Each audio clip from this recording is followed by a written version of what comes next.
మాతృదేవో భవ YouTube channel వీక్షకులకి నమస్కారం. ఇప్పుడు మనము మే నెల 2024 సంవత్సరం ధను రాశి వారికి గ్రహచారం ఏ రాశిలో సంచరిస్తూ ఉన్నారు గ్రహాలు, వాటి వల్ల కలిగే ఫలితాలు ఏ విధంగా ఉంటాయనేటువంటి సశాస్త్రీయమైనటువంటి విధంగా మనం తెలుసుకుందాం.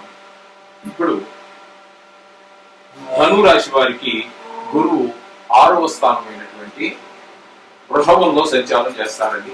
1వ తారీఖు ఒక్కరోజు మాత్రము మనకి మేషంలో 5వ స్థానంలో సంచారం చేస్తారు. తదుపరి 6వ స్థానంలో సంచారం జరుగుతూ ఉంటుంది. ఇకపోతే 3వ స్థానంలో శని సంచారం జరుగుతూ ఉంటుంది.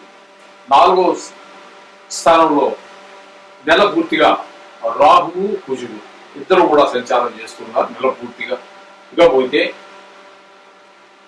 కేతువు దశమంలో కేతువు సంచారం జరుగుతున్నది.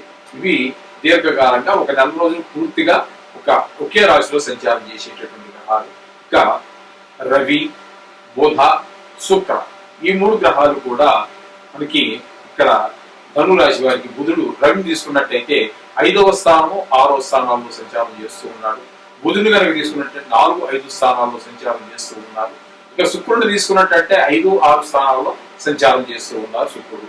అయితే వీరి వల్ల ఫలితం ఏంటి, ఏ విధమైన ఫలితాలు ఈ స్థానాల్లో ఉండటం వల్ల జరుగుతుందని చూస్తే, గురువు 6వ స్థానంలో ఉండటం వల్ల ఆయనకి అంత శుభ ఫలితాలను ఇవ్వజాలరు. నానా విధమైనటువంటి కష్టాలు ఏర్పడుతూ ఉంటాయి. ఆరోగ్య సమస్యలు ఏర్పడేటటువంటి పరిస్థితి ఉంటుంది. అప్పులు చేయవలసినటువంటి పరిస్థితి ఉంటుంది. ధన విషయంలో సమృద్ధమైన ధనం రాకపోవడం ద్వారా అప్పులు చేయవలసి రావచ్చు. ఇటువంటి పరిస్థితులన్నీ గురువు వల్ల సంక్రమిస్తూ ఉంటాయి. ఇక పోయినట్టయితే మనము తృతీయంలో శని, స్వక్షేత్రము కుంభరాశి అంచేత తృతీయంలో కుంభరాశి మనకి చాలా చక్కటి ఫలితాల్ని ఈ ధనురాశి వారికి అందజేస్తూ ఉంటుంది. దీనివల్ల చాలా సంపత్తి ఉంటుంది. ఆయన స్వక్షేత్రం అయినందు మూలాన 3లోనే చాలా యోగిస్తాడు. అది స్వక్షేత్రం కూడా అయినందువల్ల మరింత అక్కడ గురువు గారు చేసేటటువంటి వల్ల వచ్చేటటువంటి ఇబ్బందుల్ని చాలా వరకు ఈయన కవర్ చేసుకుంటూ రావడానికి అవకాశం ఉంటుంది. ఇక చతుర్థంలో రాహు సంచారం జరుగుతుంది. మీన రాశిలో చతుర్థంలో ఆయన రాహు సంచారం వల్ల కొంచెం గౌరవానికి భంగం కలిగేటువంటి పరిస్థితులు ఉంటాయి. చెప్పిన టైంలో మనం చెప్పిన వాళ్ళకి ఆ మాట పూర్తి చేయలేకపోవడం, ఆ సందర్భాలు ఏవో అలాంటి సందర్భాలు చాలా ఏర్పడుతూ ఉంటాయి. అంచేత గౌరవానికి భంగం కలిగేటువంటి పరిస్థితులు మనకి రాహు వల్ల సంభవిస్తూ ఉంటాయి. ఇకపోతే కేతువును కనుక తీసుకున్నట్టయితే 10వ స్థానంలో కేతువు మనకి ధనక్షయాన్ని సూచిస్తూ ఉంటుంది. ఈయన వచ్చినటువంటి ఇంకా ఏమైనా మిగిలి ఉన్నట్టయితే ఇల్లు ఇబ్బందులు డబ్బులు వాటిని కూడా ఖర్చు అయిపోయేటటువంటి పరిస్థితి కనిపిస్తూ ఉంటాడు. అది వృధా ఖర్చులని ఆ విధమైన ఖర్చులన్నీ 10వ స్థానంలో కలిగిస్తూ ఉంటాడు. అలాగే 10వ స్థానం ఉద్యోగాలకు స్థానం కాబట్టి వారు చేసేటటువంటి వృత్తిలో వారికి సరి అయినటువంటి ఆదాయం లేకపోవడం ఈ విధమైనటువంటి కొంచెం ఇబ్బందులు కలగజేసేటువంటి పరిస్థితి. అలాగే ఉద్యోగంలో కూడా కొన్ని చికాకులు ఏర్పడే పరిస్థితులు కూడా మనకు కలిగిస్తూ ఉంటారు. ఆయన ధనక్షయుడు అవడంతో పాటు ఉద్యోగంలో కూడా కొన్ని చికాకులు కలిగిస్తూ మీరు మంచిగానే ఉంటారు ఖచ్చితంగా. ఎందుకంటే నాకు తెలుసు అక్కడ ఉన్నటువంటి కేతు మోక్షకారకుడైన కేతు ఆయన మీరు తద్వారా మీరు ఎంత సౌమ్యంగా ఉన్నప్పటికీ కూడా ఆ గ్రహ ప్రభావం అలాంటిది. మీరు సౌమ్యంగా ఉన్నప్పటికీ కూడా ఆ స్థానంలో ఉండడం వల్ల వారు ఆ విధమైనటువంటి ఫలితాన్ని ఇస్తారు. అది శాస్త్రం నిర్దేశం చెప్పినటువంటి విషయం. ఇకపోతే కుజుడిని కనుక మనం తీసుకున్నట్టయితే నెలంతా కూడా కుజుడు ఇక్కడే మనకి సంచారం చేస్తున్నారు. చతుర్థ స్థానంలో మీనంలో సంచారం చేస్తున్నారు. మీనంలో సంచారం చేయడం వల్ల రిపుపీడ కొంచెం శత్రువులు ఏర్పడే అవకాశం. కొంతమంది బయటపడవచ్చు, కొంతమంది రహస్యంగానే లోపల భూతులు తవ్వేటువంటి పరిస్థితులు ఉంటాయి. వాళ్ళని అజ్ఞాత శత్రువులు అంటారు, లేదా రహస్య శత్రువులు అంటూ ఉంటారు. వాళ్ళు మనకు తెలియకుండానే ఏర్పడుతూ ఉంటారు. వాడు శత్రువా మిత్రుడా అనేటువంటి విషయం కూడా కొన్ని సందర్భాల్లో మనకు తెలియదు. ఆ విధంగా ఏర్పడుతూ ఉంటారు ఈ కుజుని యొక్క ప్రభావం వల్ల. ఇక పోయినట్టయితే బుధుడిని కనుక తీసుకున్నట్టయితే బుధుడు 4, 5 రాశులను సంచారం చేస్తూ ఉన్నారండి. 4వ క్షేత్రంలో ఆయన సంచారం చేసినప్పుడు 10 రోజులు కూడా మనకి శత్రువుల మీద మనమే జయించగలుగుతాము. కానీ తదుపరి అంతా కొంచెము డబ్బుల విషయంగా కొంచెం ఇబ్బందులు కలిగించేసే పరిస్థితి బుధుడి వల్ల కలుగుతూ ఉన్నదండి. ఇక రవి మనం తీసుకున్నట్టయితే ఈ రవి వలన రవి మేషరాశిలో 15 రోజుల పాటు తదుపరి 6వ స్థానంలో సంచారం చేస్తూ ఉన్నారు. ఇక్కడ ఏంటంటే రవి వల్ల మనకు వచ్చేటువంటి పరిస్థితులు ఏ విధంగా ఉంటాయి అంటే 6వ స్థానంలో మనకు సుఫలితాలు కలిగజేస్తారు, కానీ 5వ స్థానంలో మాత్రం కొంచెం ఇబ్బందులు కలిగజేసే పరిస్థితులు ఉంటాయి. ఈ విధంగా ఉంటారు. ఇక శుక్రుడిని కనుక మనం తీసుకున్నట్టయితే శుక్రుడు 5, 6 స్థానాల్లో శుక్రుడు యొక్క సంచారం జరుగుతున్నదండి. ఇక్కడ 5లో మనకి శుక్రుడు 20వ తారీఖు వరకు సంచారం చేస్తారు. ఈ లోపల మనం బంధుమిత్రులను కలుసుకునేటువంటి అవకాశం మనకి కలయిక జరుగుతూ ఉండేటువంటి అవకాశం. కానీ 6లోకి వచ్చిన తర్వాత అంటే వృషభంలో ప్రవేశించిన తర్వాత ఆయన కొంత మనకి అపకీర్తి కలిగేటటువంటి అవకాశాలు ఉన్నాయి. ఈ విధమైనటువంటి ఫలితాలు మనకి ఈ గ్రహ సంచారం ఆయా రాశుల్లో జరగడం వల్ల ఈ రాశి వారికి వచ్చేటువంటి ఫలితాలు ఇవి. అందుచేత ఏ గ్రహం వలన ఏ విధమైనటువంటి ఇబ్బందులు ఉంటాయనేది మనం దశాస్త్రీయంగా చెప్పుకున్నాం. కాబట్టి ఇప్పుడు మనము ఈ నవగ్రహ మంత్రాన్ని మాత్రం రోజు పఠించండి. ఈ నెల రోజుల లోపల ఉండేటువంటి గ్రహాలు, నెల రోజులు ఉండేటువంటి గ్రహాల యొక్క ప్రభావం పూర్తిగా తగ్గుతుంది.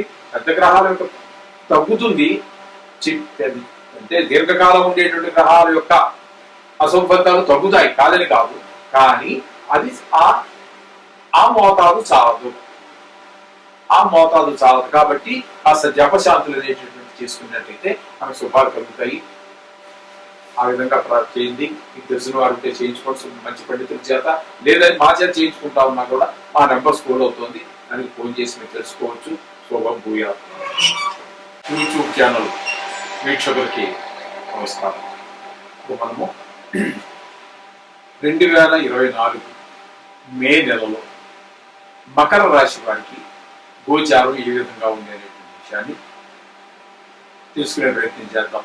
తద్వారా వారికి ఏ గ్రహాలు ఈ మే నెలలో అనుకూలమైన ఫలితాలు ఇస్తాయి, ఏ విధమైన అనుకూల ఫలితాలు ఇస్తాయి, ఏ గ్రహాలు అనుకూలించవు, వాటి వల్ల ఏ రకాల ఇబ్బందులు కలుగుతాయి అనేటువంటి విషయాన్ని తెలుసుకునే ప్రయత్నం చేద్దాము. ఇప్పుడు వీరికి 5వ గురువు సంచారం ఈ కుంభరాశి మకర రాశి వారికి గురువు 5వ రాశిలో సంచారం చేస్తూ ఉన్నారు. ఇక శని భగవానుడైతే ద్వితీయ స్థానంలో అయినటువంటిది స్వక్షేత్రమే కుంభరాశిలో సంచారం చేస్తూ ఉన్నారు. ఇక తృతీయ స్థానంలో రాహువు సంచారము, అలాగే పూర్తిగా నెల రోజుల పాటు కుజుని యొక్క సంచారం కూడా ఇక్కడ జరుగుతూ ఉన్నది. అట్లాగే బుధుని యొక్క సంచారం కూడా ఒక 10 రోజుల పాటు తృతీయ స్థానంలో జరుగుతుంది. తదుపరి 20 రోజులు చతుర్థ స్థానంలో ఆయన యొక్క సంచారం జరుగుతుందండి. బుధుని యొక్క సంచారం 3, 4 స్థానాల్లో జరుగుతుంది. అలాగే రవి యొక్క సంచారం 4, 5 స్థానాల రాశుల్లో సంచారం జరుగుతూ ఉంటుంది ఈ మకర రాశి వారికి. ఇక శుక్రుడిని కనుక మనం తీసుకున్నట్టయితే 4, 5 స్థానాల్లో సంచారం జరుగుతుంది. ఇక కేతువుని కనుక మనం తీసుకున్నట్టయితే ఇక్కడ 8వ స్థానంలో కేతు సంచారం జరుగుతుందండి. 8వ స్థానంలో సంచారం జరగడం వల్ల 9వ స్థానం అండి, 9వ స్థానంలో సంచారం జరుగుతుంది. ఈ విధమైనటువంటి గ్రహచారం ఈ యొక్క నెలలో మన మకర రాశి వారికి జరుగుతుంది. తద్వారా ఈ రాశుల్లో ఈ గ్రహాలు సంచరించడం వల్ల ఈ మకర రాశి వారికి వచ్చేటువంటి ఫలితాలు ఏంటంటే ద్వితీయ స్థానంలో శని సంచారం స్వక్షేత్రమే అయితే ఇక్కడ కొంత హాని జరిగేటటువంటి విషయం ఉన్నదండి. మంచి సౌఫలితాలు ఇవ్వదాలు. కాబట్టి కుటుంబ విషయంలోను, కొంచెం ధన విషయంలోను, వాక్ విషయంలోనూ కూడా తగిన జాగ్రత్తలు తీసుకోండి.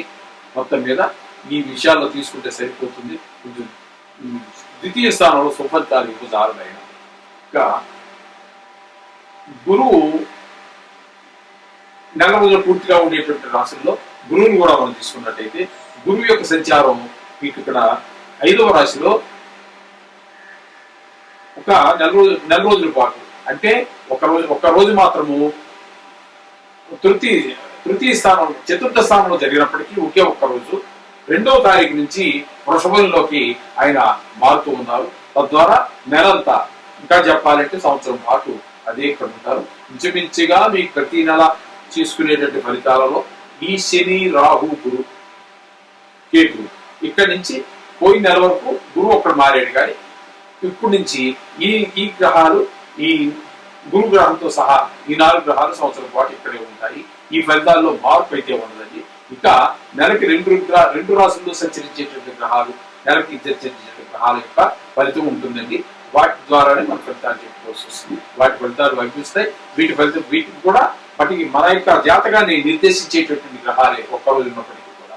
అందుచేత ఏది ఒక్కదాన్ని వదలవలసిన పని లేదు. అందుచేత మనం ఇక్కడ 5వ స్థానంలో గురువు యొక్క సంచారం సానుకూల సంపద ఇస్తాడండి. ఈ రాశి వారికి శని కొంచెం అనుకూలంగా లేకపోయినప్పటికీ ద్వితీయ స్థానం అయినందున పంచమ స్థానంలో ఉన్నటువంటి గురువు మాత్రం సర్వశుభాలు కలుగజేసేటటువంటి మంచి ప్రభావమైనటువంటి ఫలితాలన్నీ మనకి ఇస్తూ ఉంటాడు. మనకి సంతాన విషయంలో మంచి డెవలప్మెంట్ కనిపిస్తూ ఉంటుంది దీని ద్వారా. అలాగే అన్ని రకాల భాగ్యాలు కలుగజేస్తూ ఉంటాయి. అక్క ఈ విధమైనటువంటి ఫలితాలు మనకి గురువు ద్వారా లభిస్తూ ఉంటాయి. ఇకపోతే రాహు 3వ స్థానంలో మీనంలో సంచారం చేయడం ద్వారా చాలా చక్కటి ఫలితాలు మనకి అవకాశం ఉంటుందండి. చాలా అన్ని రకాలుగాను యోగించి తీరుతాడు ఆయన, చక్కటి ఫలితాలు ఇస్తూ ఉంటాడు ఆయన అని చెప్పేసి మనకు తెలుస్తుంది. మనకు శాస్త్రం చెప్పేటటువంటి మాట ఏది. నిజాత శని మనకి రాహు కూడా పూర్తిగా ఫలితాన్ని ఇస్తూ ఉంటాడు. అట్లాగే ఇక అదే రాశిలో 3వ రాశిలోని కుజుని యొక్క సంచారం కూడా జరుగుతుంది. నెలంతా పూర్తిగా ఉంటాడు అక్కడ కూడా. అందుచేత మనకి కుజుడు కూడా మనకి సకల సౌభాగ్యాలు కూడా మనకు కలగజేసే అవకాశం మనకి కనిపిస్తూ ఉన్నదండి. కాకపోతే ఇంకా నెలంతా పూర్తిగా ఉన్నటువంటి గ్రహాల గురించి మనం చెప్పుకోవాల్సి వస్తే ఇక్కడ కేతువు భాగ్యస్థానంలో కేతు సంచారం జరుగుతుందండి. కేతు సంచారం భాగ్యస్థానంలో మనకి అంత సౌభాగ్యాలు ఇవ్వదండి. శత్రు వృద్ధి అంటే వాళ్ళు మనకి తెలియకుండానే కొంతమంది శత్రువులు బయలుదేరుతారు. తెలిసిపాటు కొంతమంది తెలిసి ఉంటారు, కొంతమంది తెలియకుండానే మనకు శత్రువులుగా ఉంటుంటారు. వాళ్ళలో ఎవడు శత్రువో ఎవడు మిత్రులో మనం గ్రహించలేనటువంటి పరిస్థితి ఉంటుంది. కాస్త విద్యతో మనం వాళ్ళు తెలుసుకొని దూరంగా పెట్టడం అనేటువంటిది చాలా ఉత్తమమైనటువంటి గొడవలు పోకుండా వాళ్ళు మెల్లిగా సున్నితంగా వాళ్ళు తప్పించడమే మనకి చాలా ఉత్తమమైనటువంటి ఫలితాన్ని కలుగజేస్తూ ఉంటుంది. ఇకపోతే ఈ రవిని కనుక మనం తీసుకున్నట్టయితే, సూర్య భగవానుడు తీసుకున్నట్టయితే ఈ రాశి వారికి 4, 5 స్థానాలలో రవి సంచారం జరుగుతుందండి. ఈ 4, 5 సంచారాల్లో కూడా మనకి ఈ రవి వలన అన్ని చెడు ఫలితాలే కనిపిస్తాయండి. అంటే కొంచెము గౌరవం తగ్గటము, అలాగే ఎందుకో తెలియనటువంటి ఒక రకమైనటువంటి ఒక ఫీర్, ఒక భయం అలాంటివి ఏర్పడటం, ఇట్లాంటి ఫలితాలు మనకి 4, 5 స్థానాల్లో రవి యొక్క సంచారం మనకి తెలియజేస్తూ ఉన్నది. ఇకపోతే బుధుడిని కనుక తీసుకున్నట్టయితే 3, 4 స్థానాల్లో ఆయన సంచారం చేస్తూ ఉంటారు. ఆ 3, 4 స్థానాల్లో ఆయన ఏంటంటే 3వ స్థానంలో ఉన్నప్పుడు శత్రుపీడ అంతా ఉంటుంది. తర్వాత 11వ తారీఖు నుంచి నెలాఖరు ఉన్నటువంటి బుధుడు శుభ ఫలితాలు ఇస్తాడు. అందులో ఏమాత్రం సందేహం లేదండి. ఈ విధంగా మనం శుక్రుడిని కనుక తీసుకోవాలండి. శుక్రుడికి మనం తీసుకున్నట్టయితే ఇక్కడ 4, 5 స్థానాల్లో ఆయన యొక్క సంచారం జరుగుతుంది. 4వ స్థానంలో ఒక 20 రోజుల పాటు 20వ తారీఖు వరకు, ఆ తదుపరి అంతా కూడా 5వ స్థానంలో సంచారం జరుగుతుందండి. ఈ 4వ స్థానంలో ఉన్నప్పుడు శుక్రుడు మనకి ఇచ్చే ఫలితాలు ఏ విధంగా ఉంటాయంటే స్త్రీ సౌఖ్యం, బంధుమిత్రుల యొక్క అందరినీ కలుసుకోవటము, ఈ విధమైనటువంటి 4వ స్థానంలో స్త్రీ సౌఖ్యం, అంతేకాకుండా 5వ స్థానంలో బంధుమిత్రులు ఎవరైనా కలుసుకోవటం, అంటే చాలా కాలం చూడటము, లేకపోతే సెలవులు కాబట్టి వెళ్ళటము, ఏదో మొత్తం మీద మీ బంధుమిత్రులను కలుసుకునేటువంటి అవకాశం ఈ శుక్రుని ద్వారా మనకి శుభఫలితాలే మనకి కలుగజేస్తూ ఉన్నారు. అయితే ఇక్కడ మనకి ఈ రాశి వారికి ముఖ్యంగా గురుబలం బాగుంది. ఇకపోతే కొంచెం శని బాగలేడు, రాహు బాగున్నాడు. అంటే నాకు సుదీర్ఘకాలం ఉండేటువంటి గ్రహాల్లో కుజుడు కూడా యోగకారకుడు అవుతున్నాడు. కాబట్టి 3 గ్రహాలు పూర్తి ఫలితాలు మనకి చేస్తున్నాయి. ఇక్కడ 2 గ్రహాలు మాత్రం కొంచెము అనుకూలమైనటువంటి ఫలితాలు ఇవ్వటం లేదు. ఇకపోతే ఈ చిన్న గ్రహాలు అంటే కొద్దిగా 2 రాశుల్లో సంచరించేటువంటి గ్రహాల్లో బుధుడు అదే కొద్ది రోజులు సగం ఇట్లాగా ఉంటున్నాడు. 2 గ్రహాల్లో సంచారం. అలాగే శుక్రుడు 2 రాశుల్లో కూడా సంచరించినప్పుడు శుభఫలితాలు ఇస్తున్నాడు. కాబట్టి మనకి శుభగ్రహాల యొక్క బలం ఎక్కువగా ఉన్నది ఈ రాశి వారికి. అది చాలా ఉపయోగకరమైన విషయం. అందుచేత మీరు మనం ఏ ఏ విషయాలు ఎవరి వల్ల ఏ ఏ కష్టాలు వస్తున్నాయి, ఎవరి వల్ల ఏ సుఖాలు వస్తున్నాయి చూసుకుని మనం చెప్పుకున్నాం కదండి. అంచేత ఏ కష్టాలు వస్తున్నాయో ఒకసారి చూసుకుని ఆయా విషయాలు తగిన జాగ్రత్తలుగా చూసుకుని మీరు మసులుకుంటూ ఉంటే చాలా మంచిది. అట్లాగే రోజు నవగ్రహ ప్రార్థన చేసుకోండి. ఇంకా నవగ్రహ శాంతి కోసం చాలా రకాలు ఉన్నాయనుకోండి. ఏదైనప్పటికీ కూడా ప్రథమతామూలం నవగ్రహ జపాలకి నవగ్రహాలకు సంబంధించినంత వరకు నవగ్రహ ఆ మంత్రాలు చెప్పుకోవటం, ఆ శ్లోకాలు చెప్పుకోవటం, ఆ వీడియోలు చెప్పుకోవటం ఇవే సరి అయినటువంటి విధానం.